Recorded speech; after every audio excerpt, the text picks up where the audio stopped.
Tonight, Hurricane Sandy coming ashore on the East Coast. This is a massive storm. One of the largest this country has seen.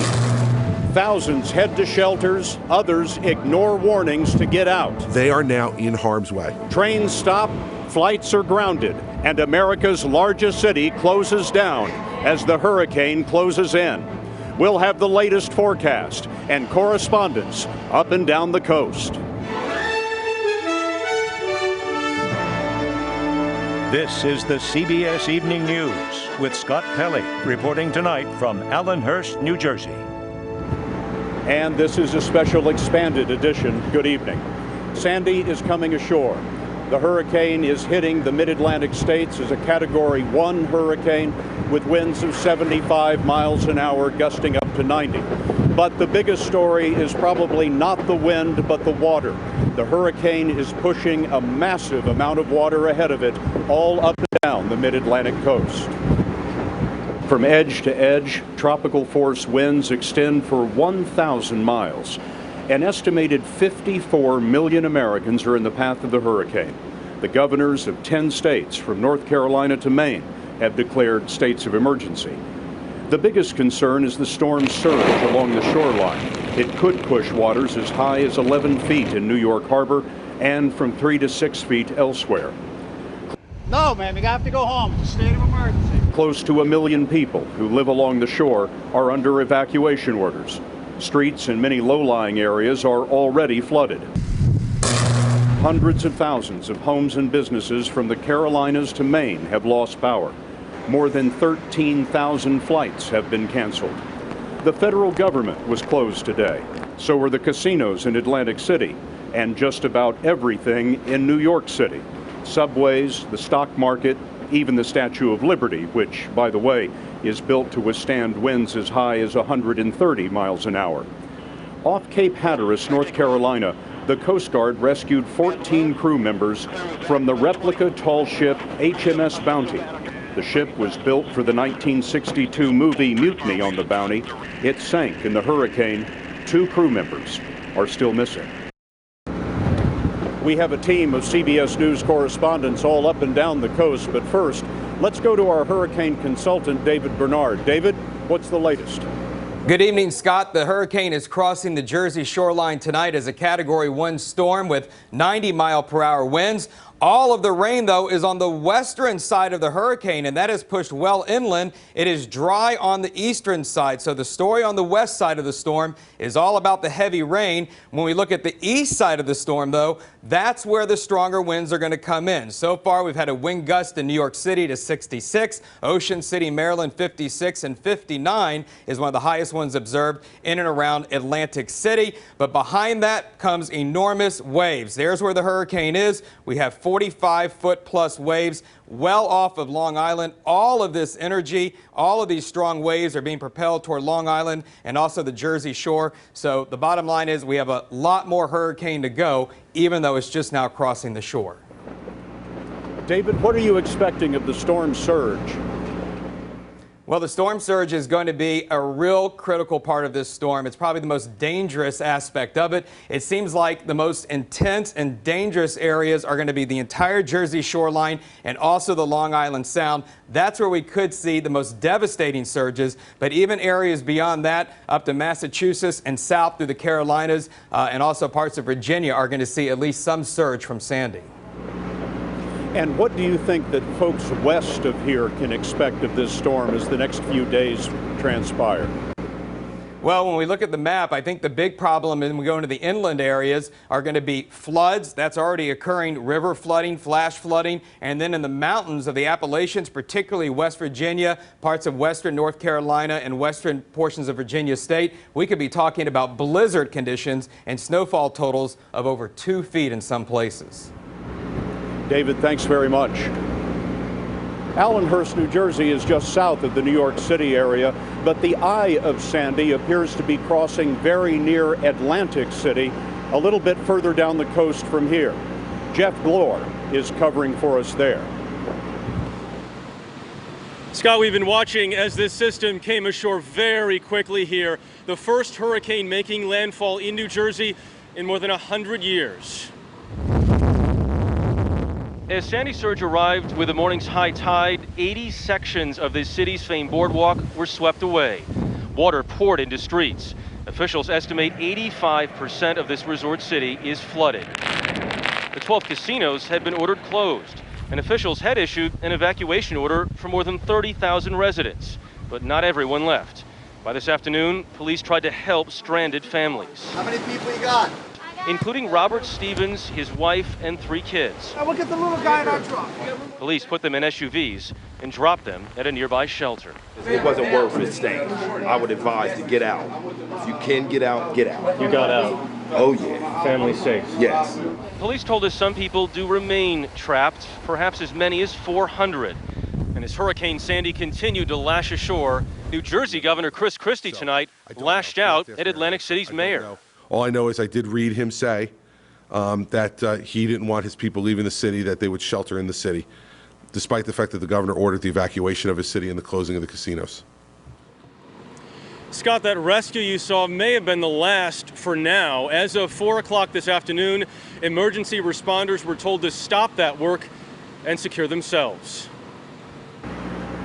Further down the coast, parts of Ocean City, Maryland are under 4 feet of water, and there's damage on the coastline.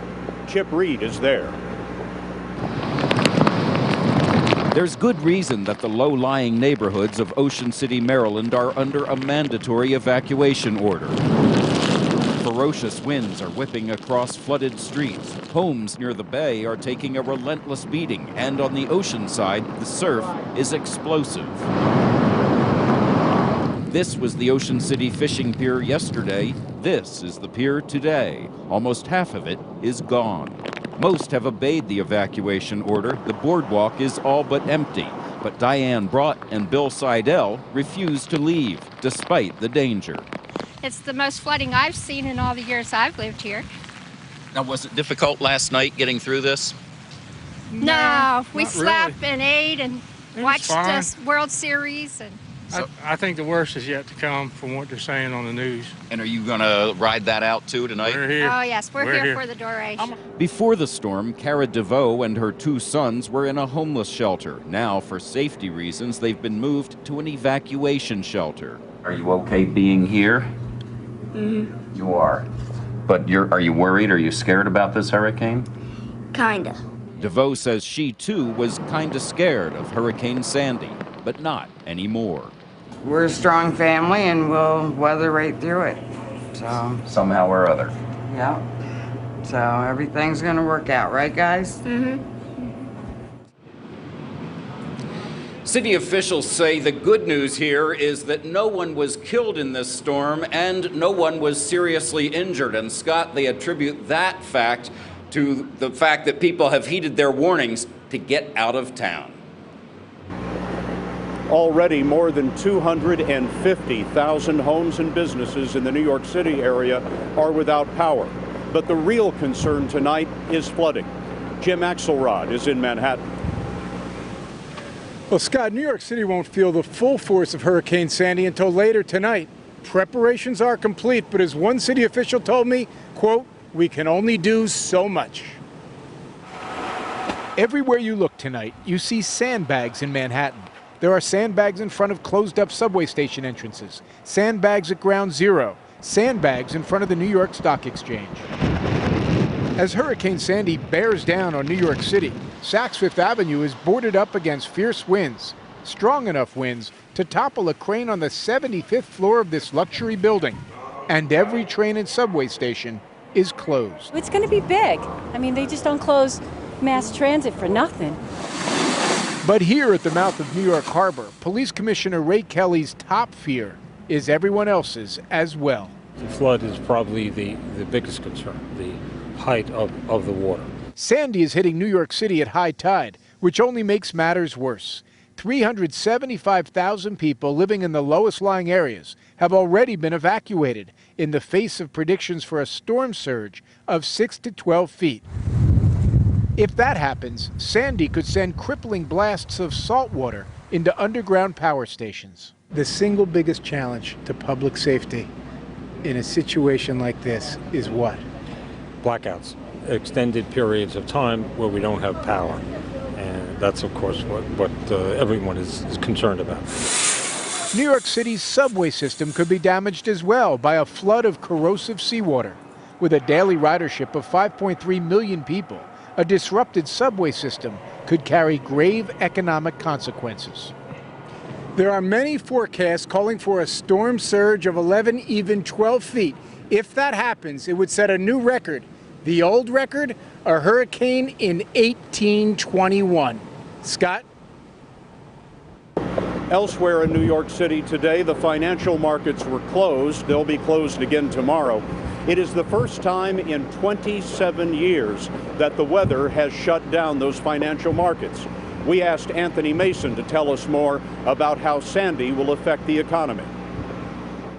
Wall Street went silent as Sandy approached. With the New York Stock Exchange shuttered, a third of all the world's equities trading was shut down. It's the first time weather has caused a two-day closure since 1888. Preliminary estimates say Sandy could land an expensive punch on the U.S. economy, costing $20 billion or more, starting with gasoline prices. We're pretty worried about the oil sector here. There's close to 1 million barrels per day of production that's right in the really prime target area for this storm. Chuck Watson, Director of Research for Kinetic Analysis, says that includes 6 refineries that account for nearly 7% of the country's production capacity. If those refineries are down for a week, 2 weeks, especially 3-4 weeks because of water damage, then it's going to have a real crimp on gas supplies in the Northeast. Sandy's wrath is also expected to leave tens of thousands of small businesses without power for days, if not weeks. Even before Sandy arrived, the famous Fifth Avenue department store Bergdorf Goodman was boarded up. So was this Dairy Queen, losing business they may never be able to get back and costing hourly workers days of lost wages. But hurricanes have their winners, too. The path of destruction they create is followed by a rebuilding boom that provides construction jobs and stimulates the economy. But usually there are more losers than winners, and the economic disruptions are extensive. The Department of Labor even raised the possibility it may postpone the release of the latest unemployment numbers due out on Friday. The hurricane has also interrupted the presidential campaign. New England lobstermen fear that the storm will sink their business.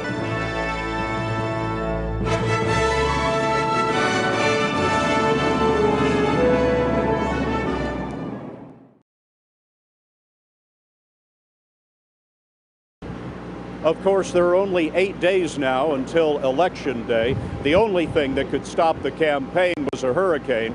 Bill Plant is at the White House. President Obama called off a campaign stop in Florida this morning and returned to Washington, which was already feeling the sting of Hurricane Sandy. After a briefing from emergency officials, the president appeared before cameras. This is going to be a big and powerful storm. And all across the eastern seaboard, I think everybody is taking the appropriate preparations. He urged people in danger areas to cooperate with emergency officials. Please listen to what your state and local officials are saying. When they tell you to evacuate, you need to evacuate. Do not delay, don't pause, don't question the instructions that are being given. But he wouldn't talk about what the storm means for next week. All right. What about the impact on the election, sir? I am not worried at this point about the impact on the election. I'm worried about the impact on families, and I'm worried about the impact on our first responders. I'm worried about the impact on our economy and on transportation. The election will take care of itself next week. But Scott, even though the president has suspended his campaign for 2 days, he may still get some benefit from just being in charge in a time of crisis. That is, as long as the government efforts don't screw up. Of course, the campaign isn't really suspended. The president has his surrogates on the road. Former President Bill Clinton spoke today in Orlando and also in Ohio, where he joined Vice President Joe Biden. Scott? Mitt Romney also canceled his campaign events today. Jan Crawford is traveling with the Romney campaign. A lot of people are enduring some very difficult times, and our hearts and our prayers go to them as we think about how tough it's going to be there. In Ohio, Romney struck a somber tone. And so I'd like to ask you who are here today to think about making a contribution to the Red Cross or to another relief agency, to be of help if you possibly can in any way you can imagine to help those that are in harm's way. With the race now a dead heat, Romney was hoping to build momentum in the final stretch. But the hurricane has halted the campaign. Romney canceled rallies in the toss-up states of Virginia and New Hampshire, and today he canceled a rally in Wisconsin and all of his campaign stops on Tuesday in Ohio and Iowa.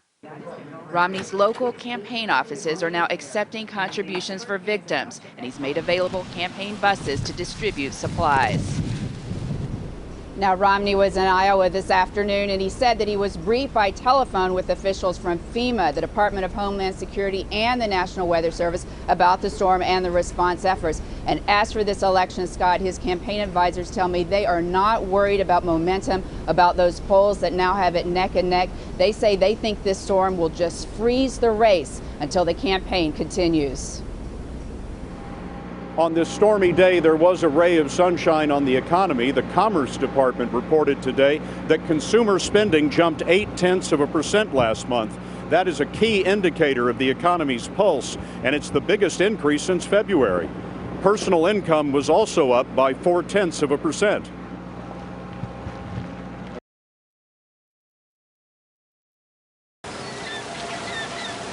A moment. We're going to get a direct hit or what?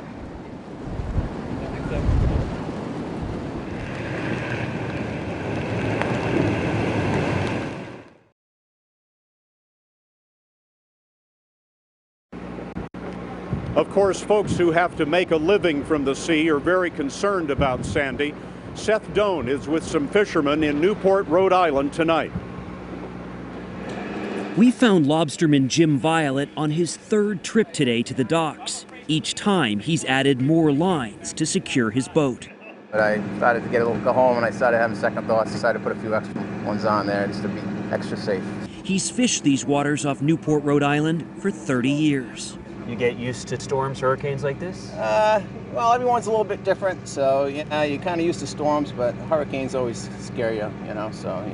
Why scare you? Well, it could put you out of business, could sink your boat, could damage your boat very badly and put you out of business. And there's a ripple effect too. Absolutely, there's a ripple effect to my suppliers, to their customers, my crew, everybody that depends on us, the fuel guy that we buy fuel from, the bait guy that we buy bait from. It hurts everybody. Up and down the pier, trucks were lined up with fishermen monitoring their boats. Donald Snyder was one of them. There'll be guys in and out of here all night. Just checking to make sure everything's okay? Yes, I mean, something like that boat right there, that's a $200,000 boat. That's all that guy has, so. This is folks' livelihood? Yeah, it's livelihood. Everything's tied up in these boats? Yep. Jim Violet is most concerned about how slow the hurricane is predicted to move. And this one's going to take its sweet time going by, so it's going to be pretty nasty through the whole night. It's going to be a long night, sleepless night, worrying about my boat. Now, the real concern here at the docks is the high tide, which is expected to be particularly high tonight because of the full moon. Seth Doan, CBS News, Newport, Rhode Island. We'll be back with an update on Hurricane Sandy in just a moment.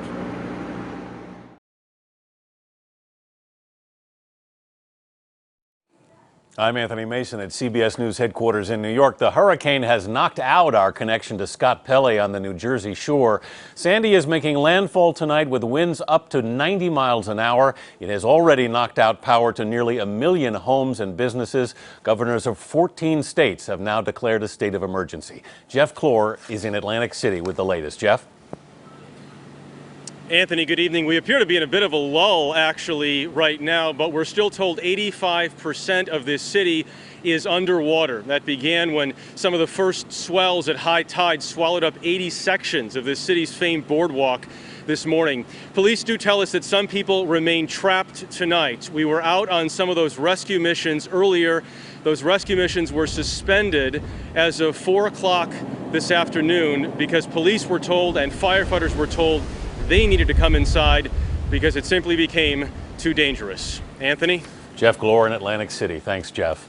Some CBS stations will be leaving us now for local programming, but for many of you, this special expanded edition of the CBS Evening News will continue in a moment.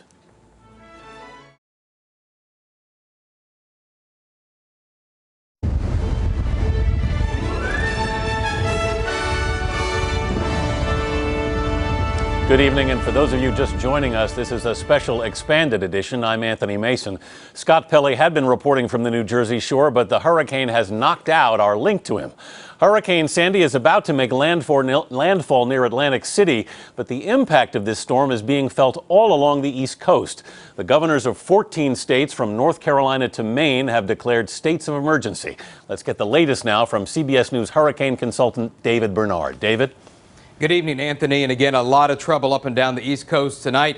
Sandy is basically not a tropical system anymore, but the effects are all going to be the same. Let's start with where the storm is right now. And again, we are looking at very strong waves occurring all across portions of the Jersey and also Long Island Sound. Notice just offshore, we're seeing some of these wave heights still indicated near 45 feet, maybe even a little bit higher. And even though the storm is here, Anthony, it is still pushing a lot of water in from the east and southeast. In fact, I was looking at some of the tide gauges in just the last few moments, and places like the Battery and even further east along the Long Island Sound and south along the Jersey Shore, those tides are now reaching their highest levels of the day as we are nearing a high tide in the next couple of hours. David, we've talked a lot about this strong storm surge. How exactly does it work?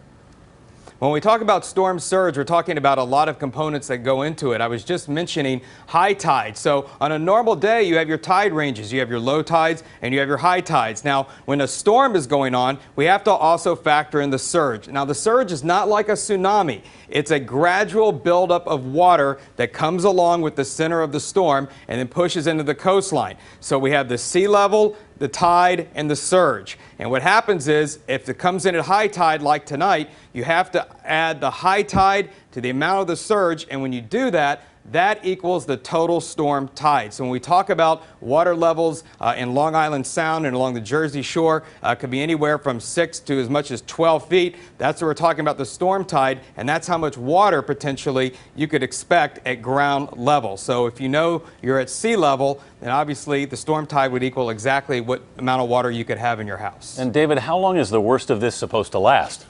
Well, that's the problem. I mean, right now the storm is moving at a pretty good clip, but it looks like that low pressure center is going to slow down. And so we're going to talk about onshore winds continuing probably for the next 24 to likely 48 hours. Here's the satellite picture, and the center of the storm is right here. But look how the winds going counterclockwise around it are continuing to feed a lot of water, not only into Long Island Sound, but also into the Jersey Shore. And the track is going to be something like that. So we're going to continue with these onshore winds at least for the next day and probably for the next couple of days. Right here in South Florida in the Miami area, we still have large ocean swells that are causing coastal flooding here up and down the coastline, and Sandy went by several days ago. David Bernard, thanks, David. Flooding along the New Jersey shore has cut some communities off from the mainland. You know conditions are bad when rescue crews can't even get around. Elaine Quijano has our report. Pounding surf and rising water along the Jersey Shore had officials worried early in Point Pleasant Beach. It's completely underwater. I'm not going to chance taking this vehicle into it. By noon, the water was already so high, even experienced rescuers had to turn around. Yeah, you can see how deep it is. Kyle Grace with the city's emergency management team had a blunt warning for anyone who ignored the order to leave. They have to realize if it gets really bad here, we cannot come in and get them. So if you can get out now, get out now. Authorities here know how deadly storms can be. Last year, Tropical Storm Irene swept 2 people out to sea.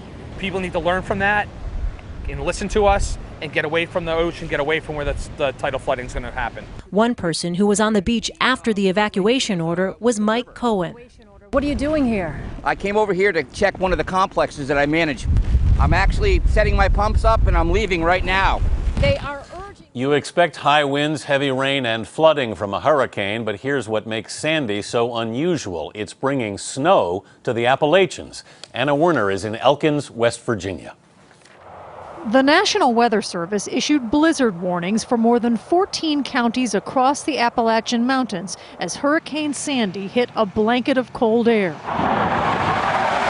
West Virginia's Governor Earl Ray Tomblin declared a state of emergency as the snow began to fall. We're getting ready for the winter storm, you know.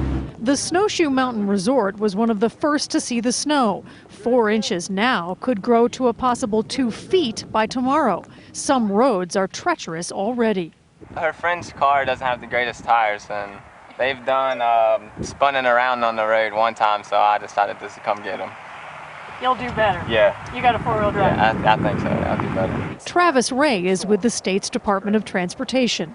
It's going to be very difficult. You know, there's going to be guys out there in a midnight in zero visibility conditions. They're going to have to, work, and we have a very dependable workforce.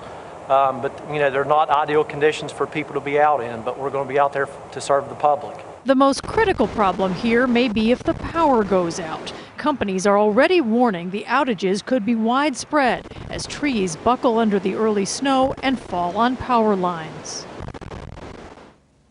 Now, Anthony, for as much snow as is coming down here now, state officials say the next 24 hours are going to be the worst. The National Guard is on standby, and power crews and extra highway crews are on alert to cope with whatever damage happens here over the next couple of days. Anna, what can you tell us about any power outages inland there?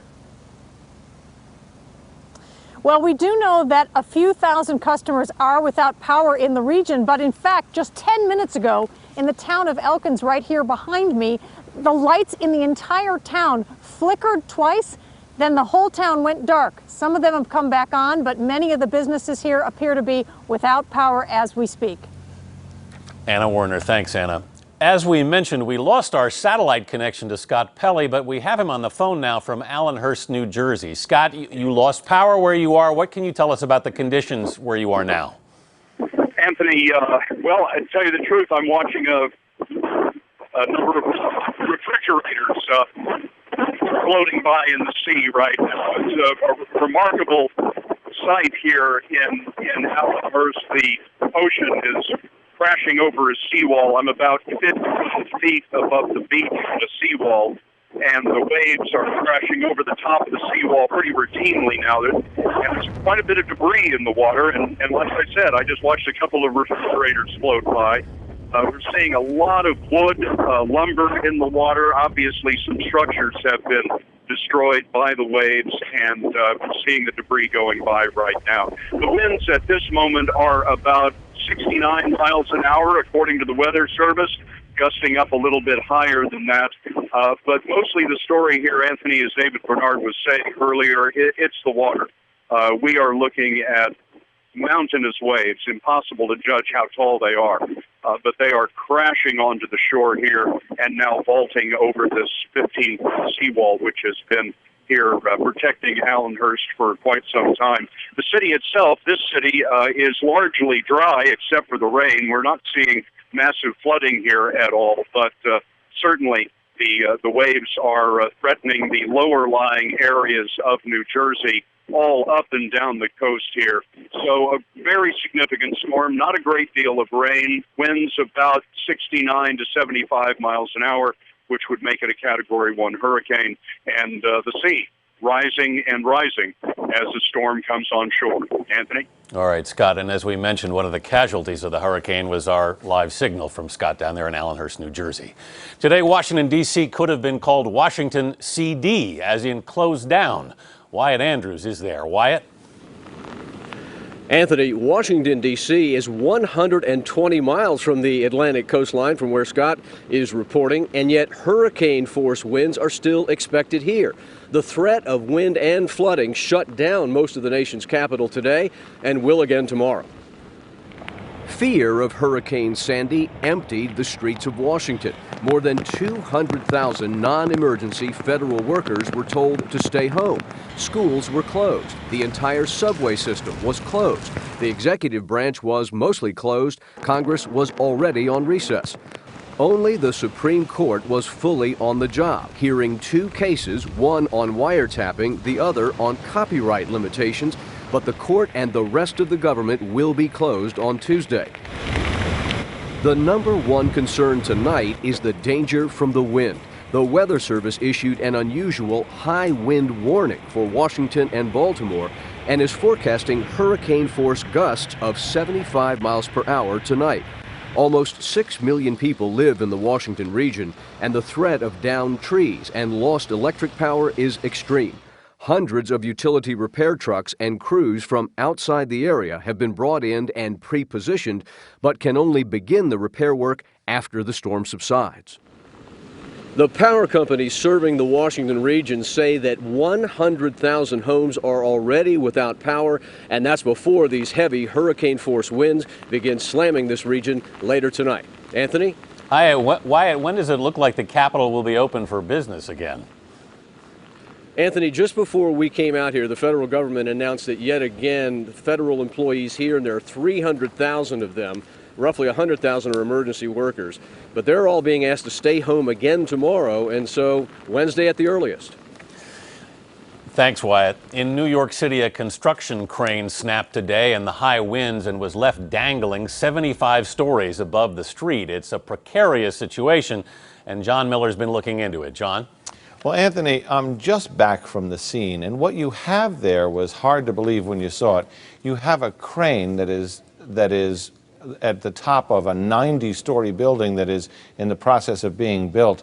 This is on West 57th Street, just down the street from our broadcast center here, and this is the street that is home to Carnegie Hall, the iconic Russian tea room, the Steinway Piano Factory, and of course all of it's been evacuated because the boom on that crane snapped off and is hanging over the street. Now, authorities say if the rest of it breaks loose, it could fall at such a velocity and hit with such an impact, it could pierce the pavement, it could hit gas lines, water mains, steam lines, and cause real disaster. So it's not a disaster yet, it's a kind of a disaster waiting to happen. What they're hoping is that it won't, that they can tie steel cables to that boom, reattach it to the building, wait till after the storm passes, and then dismantle it and take it down in a million pieces. But right now, a main thoroughfare shut down, a precarious situation still unfolding as the storm approaches. And I assume, John, they don't want to send anyone up there right now to try to secure it. No, that was part of the early discussion, and they said, you know, the risk to people right now, that boom is still attached to the cables that run to the crane housing, and they're hoping that all of that will hold it. In the meantime, they're just counting on the evacuation to keep everybody safe. But the worst of the winds are still to come. That's right. John Miller, thanks. To the east of New York City, Long Island is getting hit with a storm surge. Streets are flooded and more than 525,000 homes and businesses have lost power. Michelle Miller is in Sag Harbor. By noon, Sandy's storm surge had already wiped out the laser-thin beach in Sag Harbor. Police Chief Tom Fabiano was stunned. How far did the beach go out? 70, probably 100 feet out, that would be the beach area. There's nothing left. No, there's nothing left here. As you can see behind us, there's a playground. And as I said, all the years I've been here, I've never seen it come up to the road or anything like that. Flooding is the chief's main concern, but he says the winds are proving just as dangerous. Strong waves stripped boats off their moorings and well-rooted trees were toppled. There is a voluntary evacuation order in low-lying areas here. Have you ever seen it this bad? No, I haven't. I've been here 35 years doing this job, and this is not even the worst of it. At this bar across the street from the harbor, the power was already out, but people were trying to squeeze in a last-minute meal. It's pretty impressive to watch what's going on outside from here. You have to be concerned and you have to be careful. You got to stay away from the hysteria, too. And Anthony, the corner bar and every other business here is shut down tonight, and 3/4 of this town are without power. A few people are milling on the streets, milling about, but most of the people are heeding the warning from the police chief to buckle up and ride out this storm. Michelle Miller in Sag Harbor. Thank you, Michelle. Further west, Jim Axelrod is in downtown Manhattan tonight at the Battery on the tip of Manhattan. Jim, what's the latest there? Well, Anthony, just within the last hour, the rain has really started to intensify. The wind has picked up. You can hear a sound as the wind whips through the skyscrapers of lower Manhattan that sounds like a jet engine. And it seems as though New York is really about to feel the full force of Hurricane Sandy. The big concern is the water right over my shoulder. All eyes are on the seawall. If that water comes up over the seawall and works its way into the electricity generating equipment that's in Lower Manhattan and into the subway stations in Lower Manhattan, there could be very serious implications. Anthony? All right, Jim Axelrod. Thanks, Jim. There was a dramatic rescue at sea aboard a ship you may recognize from the movies. And 2 presidential campaigns are derailed by a hurricane. That's just ahead.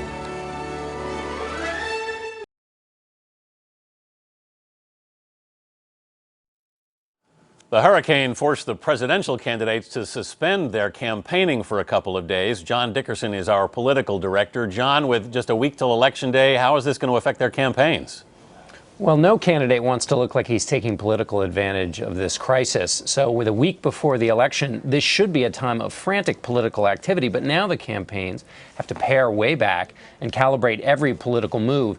Usually at this time, the campaigns are trying to hone their message down to a single, simple closing argument to punch through to voters. But that's been interrupted and complicated now. Both men have canceled a series of campaign events. The president has an official role, and his strategists are trying to both highlight that role while at the same time not looking like they're doing so. Mitt Romney has no official role, but by turning his campaign into a relief effort shows he cares, and it keeps him in the news at this key time.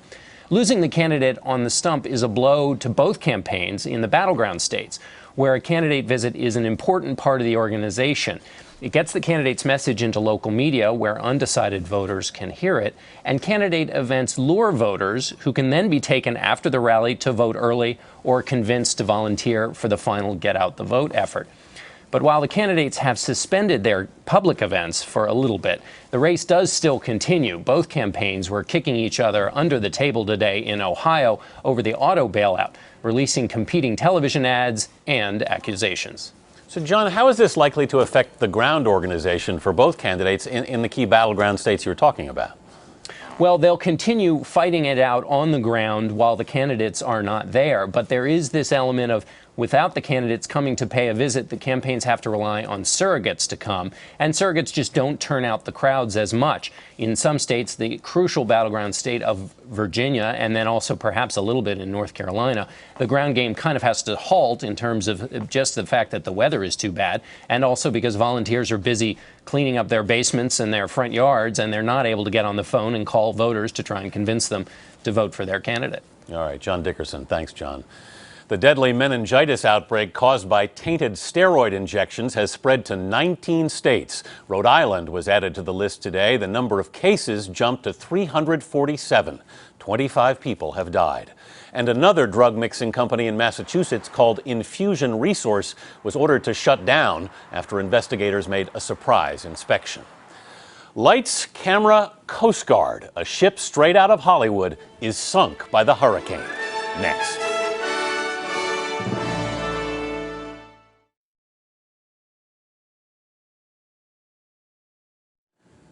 A ship that was used in the 1962 film Mutiny on the Bounty was at the center of a real-life drama today. The ship was battered by Hurricane Sandy and sank. The crew had to be rescued. David Martin has the story. Coast Guard rescue swimmer Dan Todd was lowered into 18-foot seas 90 miles off the coast of North Carolina. Swimmer's going into the water. He swam to one of 2 life rafts holding 14 survivors. The 3-masted ship, HMS Bounty, was sailing from Connecticut to Florida when it foundered.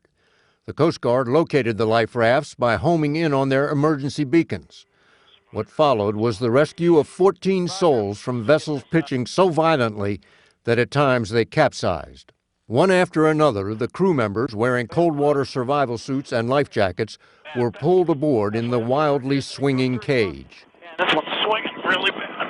The swimmer remained in the water, waiting for the empty cage to be lowered for another rescue. At one point, he moved from one raft to the other by dangling beneath the helicopter.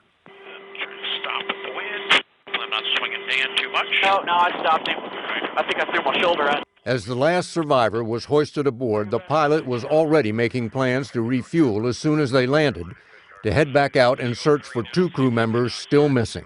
Let's just go to Cherry Point, drop some people off. Hot gas and come back. Some of the survivors suffered injuries, but none were life-threatening. The body of one of the two missing crew members has now been found. The captain of the HMS Bounty is still missing. David, how long can he be likely to survive in those waters, do you think? The cold water survival gear they were wearing is supposed to enable you to survive for about 15 hours. The ship sank in the early morning hours, so those 15 hours are about up. All right, David Martin, thanks. We'll have an update on Hurricane Sandy when this special expanded edition of the CBS Evening News continues.